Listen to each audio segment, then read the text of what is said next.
So these are my July favorites. July was kind of a mess, although I guess I should start. I forgot a couple things in my June favorites video that I'm just going to briefly mention right now. So in June, the day before my birthday, there was the Booksplosion event. If you don't know what Booksplosion is, you are probably not interested in YA books. So Booksplosion is Kat, Jesse, and Christine. I'll link their channels in the description. They're some of like the biggest booktubers, particularly with like YA, like a YA audience. Yeah, they were holding this event at the Barnes & Noble in Orange, which is where I live, and yeah, I went to that, and it was fun, and I got to meet them, and it was cool, and I was very awkward. Yes. They asked me what books I was reading, and at the time, I was reading The Secret History. I was going to start Obsidio soon, and I was also reading The Miseducation of Cameron Post, so those are a few books that we talked about. Alright, so July, yeah, July was kind of a mess. I have my notebook with me where I write down things that are my favorites throughout the month, and there's no order to it, so hopefully this video has more order than my notebook.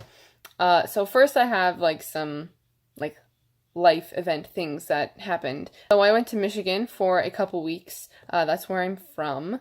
I live in California now. I've lived here for like 8 years, almost a full 8 years. Yeah, and so we were visiting friends and family. I say we because like my family went. So that was fun, but something I did in particular that was like a highlight of, well, yeah, a highlight of my trip. We went swimming a lot, kind of.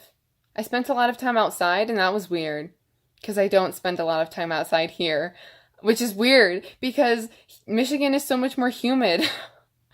Yeah, anyway, that was nice. But the highlight, for me, of the trip was going to the DIA, which is the Detroit Institute of Arts, and that's the museum there, because I love art, and it was really great. There were some paintings, like I wanted to see Van Gogh's self-portrait, the one that's like really famous that everyone knows. It wasn't there though. It was being lent out to another museum. But yeah, it's just really interesting. I love going to museums. I wish I went to museums more often.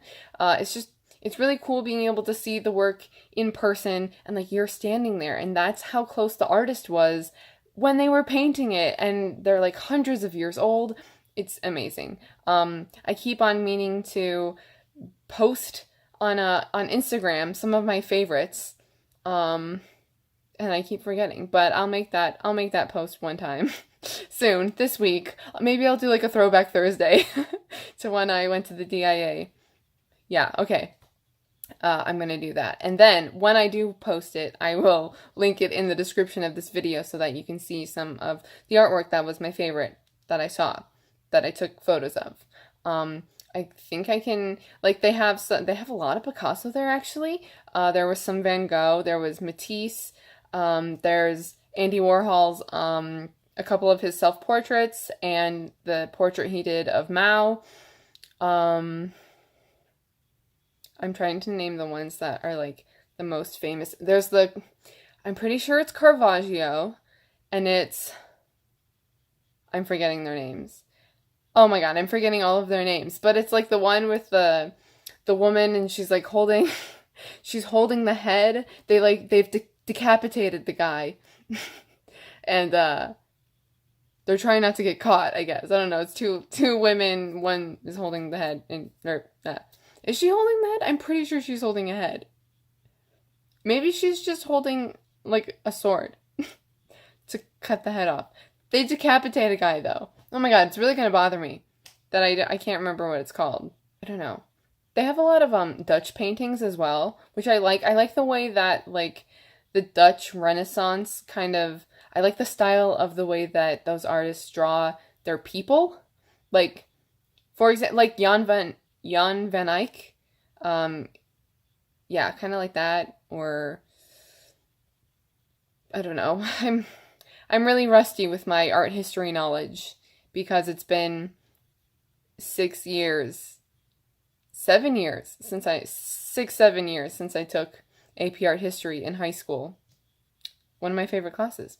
Anyway, so the DIA was great, and we also like walked around, me and my friend, we walked around downtown because that's where she lives, downtown Detroit, and it was really cool, and I really like seeing the progression and like the great things that are happening there. Like it's like the hip place where, and we went to a couple restaurants that I can't, one is I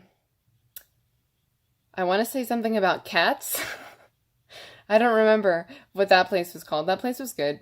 I had a sandwich there for dinner, or like a burger. And then we went to the cheese with cheese. The something with cheese, like from Pulp Fiction. They call it a something with cheese, and I can't think of what the something is. I really should have looked at this before I started filming. I have photos on my phone. They call it I can like hear and see Samuel L. Jackson say it. They call it. I don't know. Anyway, that was great. And her apartment is super nice. I don't have any book favorites for the month of July. Then I have some movie-related things that are favorites from July. Firstly, I have Metropolitan here, a film by, oh my god, I almost said Walt Whitman. Can you tell my class recently has been literature? No, Whit Stillman. Metropolitan, directed by Whit Stillman from 1990. This is a rewatch for me. Oh my gosh. I'm trying to... Oh, there we go. That's better. This is a really cool cover. I like this. Sort of like sketch look, and then it's like painted. Anyway, this was a rewatch, and I liked it probably more the second time. I don't think this is the type of film that you would like if you can't get along with like pretentious characters. I mean, maybe if you go into it knowing that they're pretentious characters and like this is the kind of movie that you're dealing with, then maybe you'll be able to enjoy it. But if you just like cannot stand pretentious people, and maybe this isn't for you. I'm just realizing I was like thinking certain things while I was watching the film that I don't think I wrote down. But I will tell you what this is about while I'm trying to remember what those things were. Oh, I remembered. Okay. So this is about, oh my god, I can't remember anyone's name. Does it tell me? No. Richard. His name's Richard. Okay, so this is about Richard who like accidentally finds his way into this like high society pretentious group of people. And he is pretentious as well, but he's not rich like them. But he gets along with them pretty well. I mean, they all have their differences, but something I like about this film is that they're having a lot of like intellectual discussion, and they're just talking. Basically, that's what the movie is. They're just like getting together at various times, and you're seeing them interact, and there's a lot of conversation.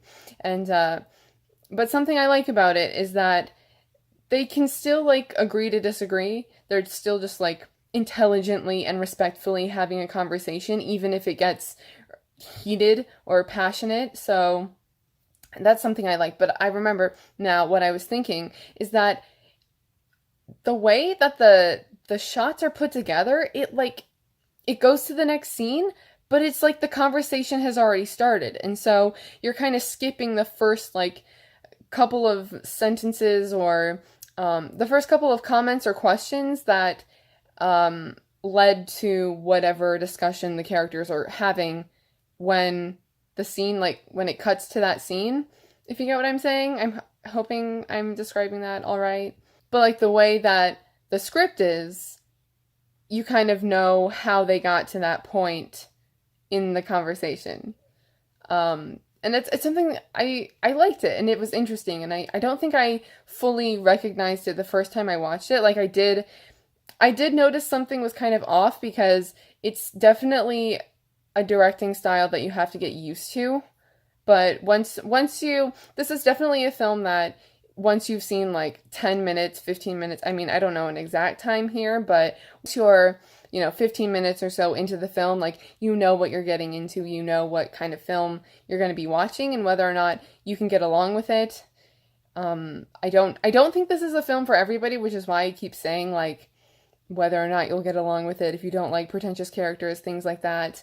I also think that Whit Stillman is like super influenced by Jane Austen, because I noticed that this is so much. Did I write this down? I think I did. It's set up very similarly to a Jane Austen novel, like the way that she would structure her plots and kind of have like there's another character, Audrey, and Audrey or Aubrey? Audrey. She likes Tom. His name is Tom, not Richard. Now I'm remembering fully. Okay, so she starts to like Tom, but Tom is like super hung up on this other girl that he used to date, and so there's that. And then he is told by another character that Audrey likes him. And then he was like, oh, and he's completely oblivious to it because he's so caught up in this other girl. But then this other girl is out of the picture now, and he starts to have feelings towards Audrey now. And I don't know, I feel like that's a very Jane Austen thing. I've only read 4 of the 6 novels by Jane Austen. I only have 2 more to go. So I've read a majority of Jane Austen's novels. And he also, if you're familiar with it, I guess, Whit Stillman is also the director of Love and Friendship, which is the adaptation of Jane Austen's juvenilia story, Lady Susan. I think that's what it's called. Yeah, so I feel like Jane Austen is an influence on him. As well as they have conversations about Jane Austen works, like Audrey really loves Fanny Price and Mansfield Park. And like the first time I watched this movie, actually, I hadn't read that yet, and now I have.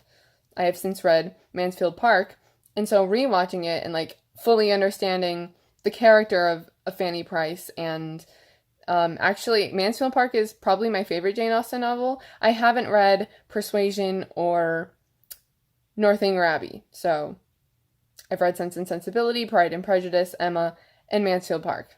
Those are her 6 novels. I just listed them all.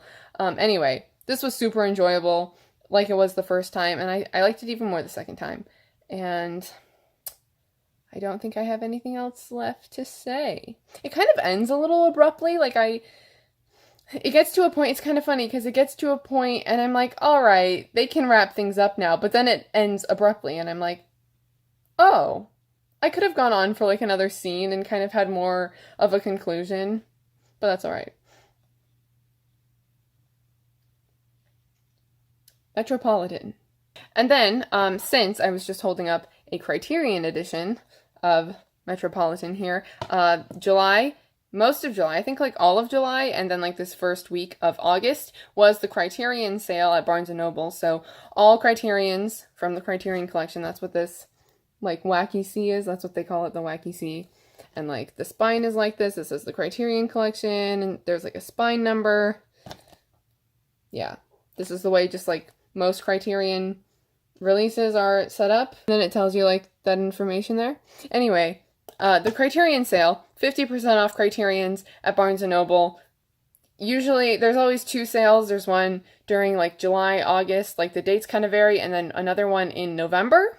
And so I got 6 films, and that's going to be a separate video. I'm going to do like a Criterion haul. So that was another favorite thing from the month that I thought I would mention. And then there was one more film that I watched that I'm kind of iffy. Like, I don't know if I really consider it a favorite, but it's very reminiscent of other films that I really like. So I watched Lady Bird. Finally, I feel like everyone has seen this film. Directed by Greta Gerwig, who I just say the name Greta and I automatically want to say Greta Garbo. That shows what kind of films I like.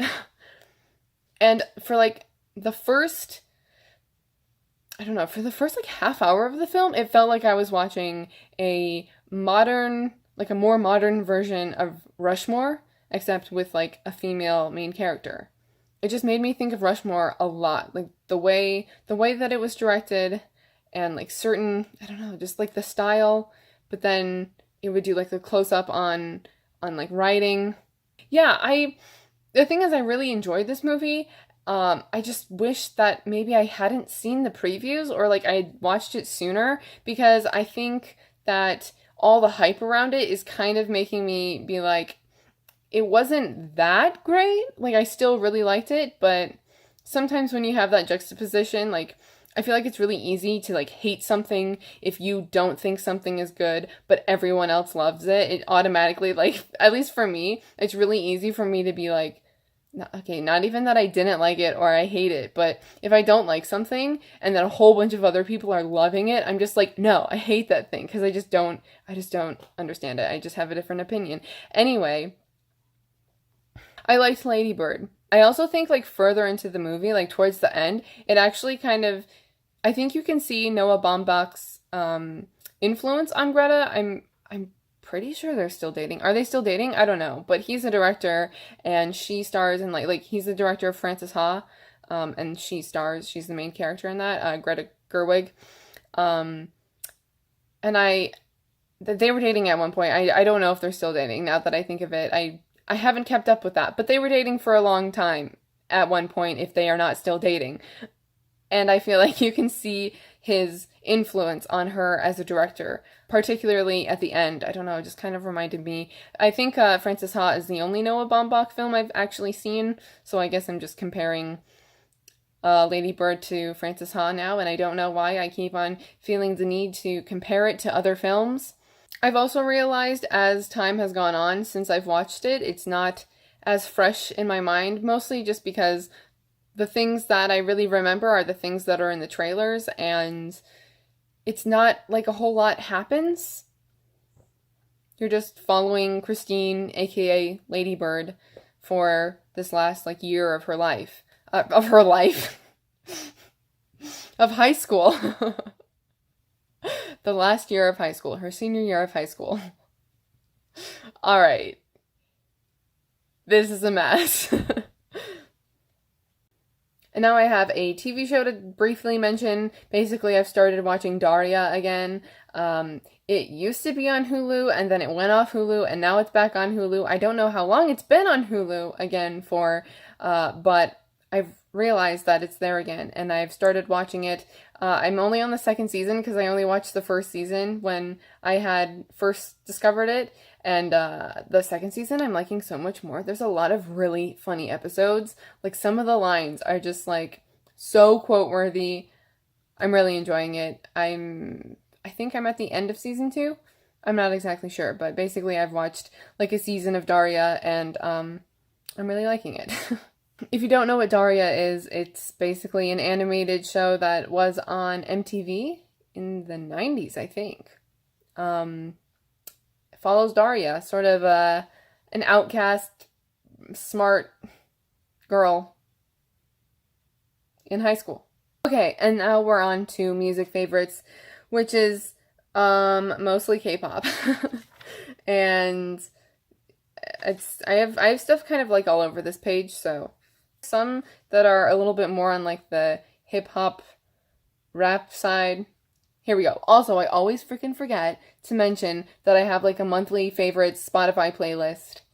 I will link it in the description. I think at this point, all of my favorites playlists are just like me adding albums that come out because I don't have Spotify Premium and I can't add any more albums to my library. So whenever a new album comes out, I just add it to a playlist to remember that it exists and that I want to listen to it and that I have to listen to it so that I listen to it. Just like as a disclaimer. Sometimes there are albums on my favorites playlists that aren't necessarily favorites, but now they've just become like monthly playlists, if that makes sense. But still, there's a lot of favorites. These are random songs. Here we go. Finally, I'm getting on with it. BTS. BTS's album came out in like May, and I like just started listening to it in July because things were happening. I don't even know. I put it off for some reason, probably school, and I didn't want to get sucked into it, and I got sucked into it. I listened to it on the airplane, on the airplane to Michigan, and that was probably like the worst and best decision because I was like freaking out, like in my own little world. Like my parents are sitting on both sides of me, and I was listening to the music. I'm the person, like, I can't listen to, like, a song for the first time, like, in the car or something like that, like, if I was driving,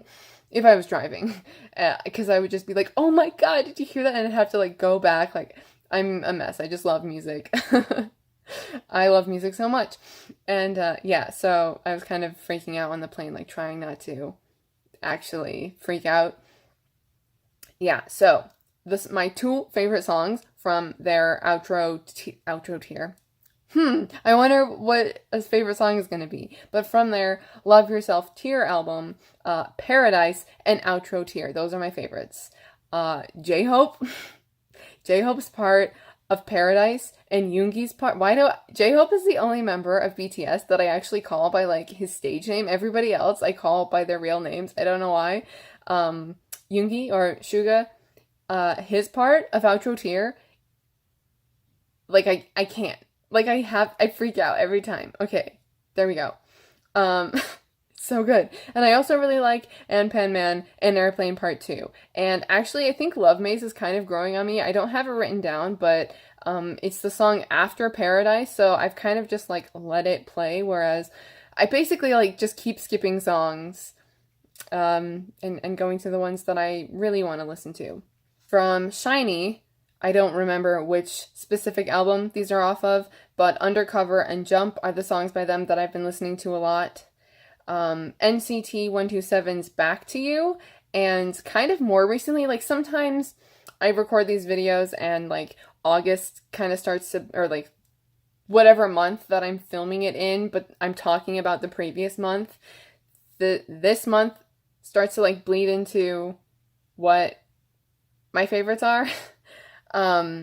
So I was listening to Back to You by NCT 127 a lot, but also kind of more towards the end of July and more recently, I've been listening to their, I think it's called Chain, their Chain album, which is their Japanese album, because beforehand I had only really listened to Chain and Dreaming, but now I've listened to the other ones, the other songs, there's only like 3, and they're so good.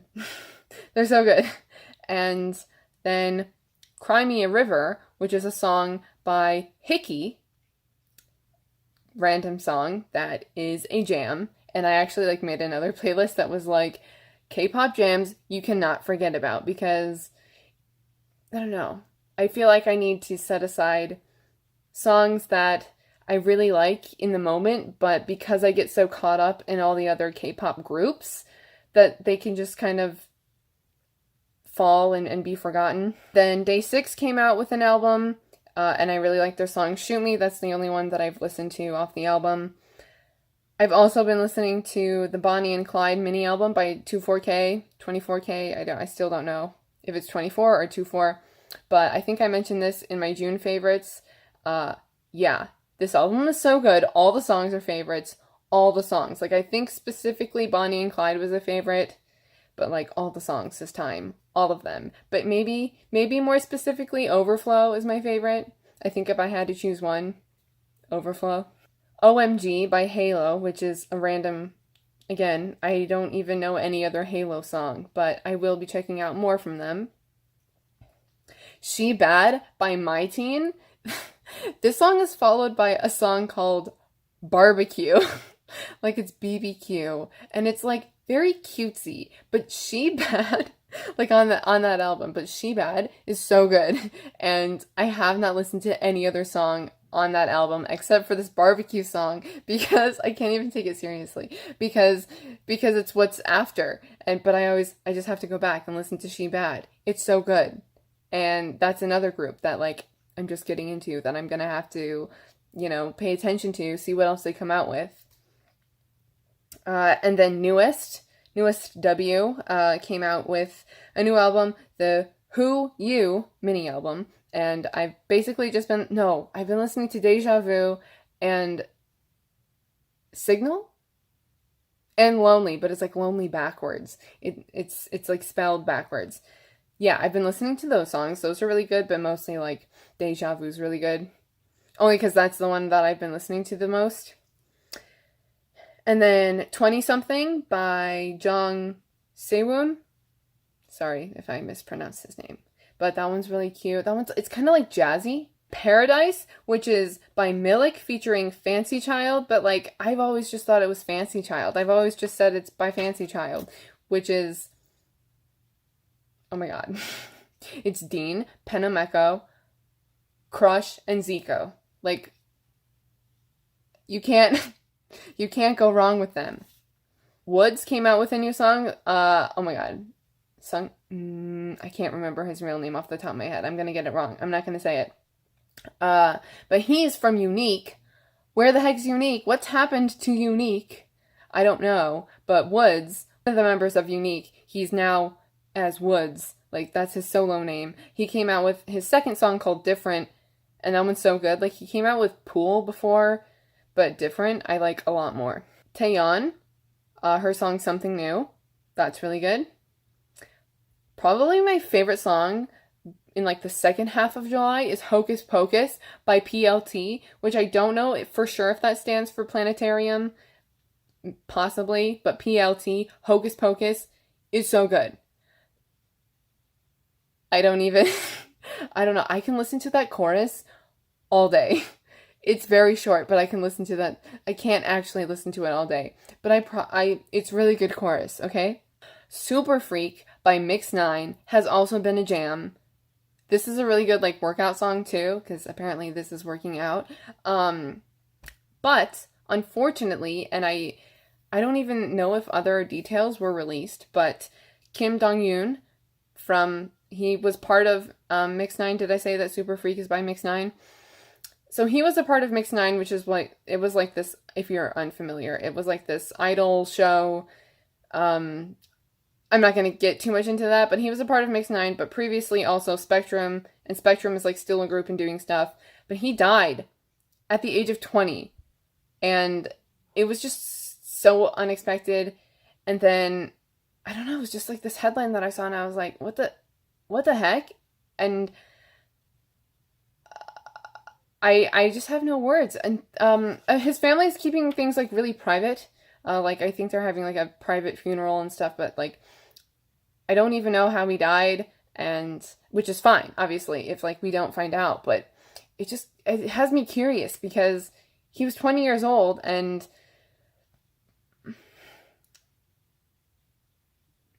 I don't have any words, I guess. It's very sad. And he has like the first verse in Super Freak. Kind of ridiculous. In Super Freak. But he has the first verse, and just like, it's my favorite part of the freaking, because he's the deep voice rapper.